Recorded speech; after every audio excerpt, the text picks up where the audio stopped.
Bonjour à tous les passionnés de football. Bienvenue sur Football Vision, votre chaîne dédiée aux analyses approfondies, aux buts spectaculaires et aux actualités qui font vibrer le monde du ballon rond. Aujourd'hui, nous plongeons au cœur d'un événement qui a secoué l'Afrique entière, les sanctions imposées par la Confédération africaine de football, CAF, après la finale épique de la Coupe d'Afrique des Nations 2025 entre le Sénégal et le Maroc.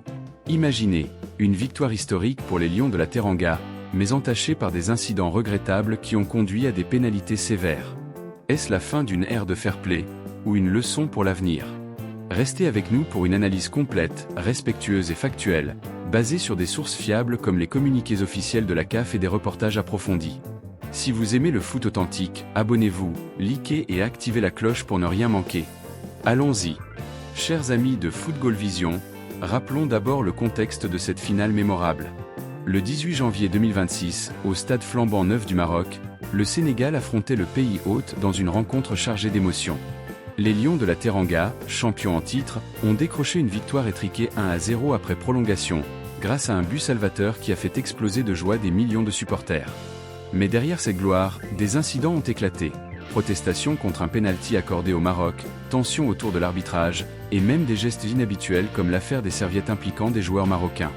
Ces moments ont transformé une célébration en chaos, obligeant la CAF à intervenir fermement pour préserver l'intégrité du jeu. La nuit du mercredi 28 au jeudi 29 janvier 2026, la CAF a publié un communiqué exhaustif, révélant une liste de sanctions qui reflète sa volonté de promouvoir le fair-play et l'intégrité. Ces décisions, bien que douloureuses pour les deux nations, soulignent l'importance de respecter les règles, même dans l'intensité d'une finale continentale. Commençons par le Sénégal, les vainqueurs de cette édition. Le sélectionneur Pape Thiaw, figure emblématique des Lions, a été le plus lourdement sanctionné. Pour avoir incité ses joueurs à quitter le terrain en signe de protestation contre le pénalty marocain, il écope de 5 matchs de suspension au niveau de la CAF. Cette pénalité est justifiée par un comportement antisportif, violation des principes de fair-play et d'intégrité, et atteinte à l'image du football. En plus de cela, une amende de 100 000 $, environ 83 000 €, lui est infligée. Heureusement pour les fans sénégalais, cette suspension ne s'applique qu'aux compétitions africaines, ce qui signifie que Pape Thiaw pourra guider son équipe lors de la Coupe du Monde prochaine, y compris contre des adversaires comme la France. C'est un soulagement, car son leadership a été clé dans la conquête de ce titre. Mais les sanctions ne s'arrêtent pas là pour le Sénégal. 2 joueurs phares, Iliman Ndiaye et Ismaïla Sarr, ont été suspendus pour 2 matchs chacun, toujours au niveau CAF, pour comportement antisportif envers l'arbitre. Ces athlètes, connus pour leur talent et leur engagement, ont exprimé leur frustration de manière regrettable, ce qui a conduit à ces mesures. Il est important de noter que de tels actes, bien que compréhensibles dans le feu de l'action, nuisent à l'image du sport et rappellent la nécessité d'un contrôle émotionnel exemplaire. La Fédération sénégalaise de football, FSF, n'échappe pas non plus à la vigilance de la CAF. Elle doit s'acquitter d'amendes totalisant 615 000 $, environ 513 000 €. Ce montant se décompose ainsi, 300 000 $ pour le comportement de ses supporters, qui ont contribué à l'atmosphère chaotique, 300 000 $ supplémentaires pour les actes antisportifs des joueurs et du staff, et 15 000 $ pour les 5 cartons jaunes accumulés lors de la finale. Ces pénalités financières sont substantielles et pourraient impacter les ressources de la fédération, mais elles servent de rappel que le football est un sport collectif où chaque partie prenante porte une responsabilité. Passons maintenant au Maroc, qui, en tant que pays hôte et finaliste, a également fait face à des conséquences. Bien que les Lions de l'Atlas aient montré un football de qualité tout au long du tournoi, certains incidents ont terni leur performance. L'affaire des serviettes a particulièrement attiré l'attention. Achraf Hakimi, star du Paris Saint-Germain, a été filmé en train de lancer une serviette du gardien sénégalais Edouard Mendy hors du terrain. Pour ce comportement antisportif, il écope de 2 matchs de suspension au niveau CAF, dont un avec sursis. Cela signifie qu'une récidive pourrait aggraver sa situation, mais pour l'instant, cela reste une mesure modérée.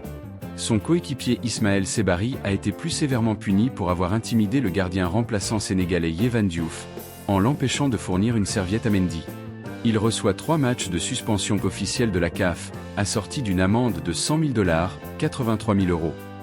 Ces gestes, bien que mineurs en apparence, ont été perçus comme une entrave au déroulement normal du jeu et une violation du respect mutuel entre adversaires. La Fédération royale marocaine de football, FRMF, est elle aussi touchée par des amendes totalisant 315 000 $, environ 262 000 €. Les détails sont précis.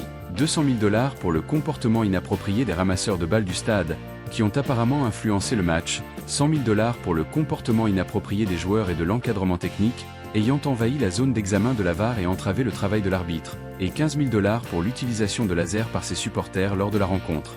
Ces lasers, pointés vers les joueurs adverses, représentent un danger et une infraction grave aux normes de sécurité. Au-delà des sanctions officielles, des éléments contextuels émergent des reportages. Par exemple, 17 supporters sénégalais restent détenus au Maroc pour des actes de hooliganisme survenus après le match. Une campagne de solidarité a vu le jour sur les réseaux sociaux, soutenant Pape Thiaw et voyant en lui un défenseur de la justice sportive. Du côté marocain, la FRMF a annoncé son intention de faire appel, estimant certaines pénalités disproportionnées. Le gouvernement sénégalais, quant à lui, envisage également un recours, arguant que les sanctions ignorent le contexte de tension arbitrale. Analysons cela avec respect et objectivité, comme nous le faisons toujours sur Football Vision. Ces sanctions, bien que sévères, sont essentielles pour maintenir l'intégrité du football africain. La CN 2025 a été un succès organisationnel pour le Maroc, avec des stades modernes et une ambiance électrique, mais les incidents rappellent que le sport doit transcender les rivalités nationales. Pape Thiaw, par son geste de protestation, a peut-être voulu dénoncer ce qu'il percevait comme une injustice arbitrale, un pénalty controversé qui aurait pu changer le cours du match.